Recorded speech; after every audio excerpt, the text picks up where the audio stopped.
मामाईच्या किचनमध्ये आज करूया गाजराचा हलवा.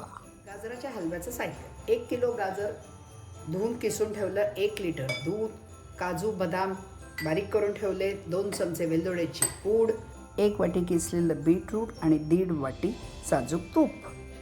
कढईत तूप टाकून द्यायचं आणि यात हे गाजर परतायला टाकायचं. ते मऊ होऊन त्याचा रंग बदलेपर्यंत परतायचं.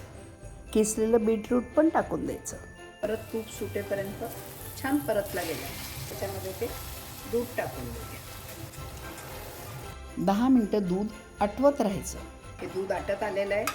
माझ्याकडे खवा आहे, तुमच्याकडे असला तर 100 ग्रॅम खवा त्याच्यात कालवून टाकायचा. साखर टाकायची 1 वाडगाभर. 1 लिटर दुधाला 1 वाटी साखर लागते. वेलदोड्याची पूड टाकून द्यायची. गोड आवडत असेल तर अजून थोडी साखर टाकायची. हलवा छान तयार झालेला आहे. काजू बदाम त्याच्यात कालवून टाकूया. हा आपला गाजराचा हलवा खाण्यासाठी तयार.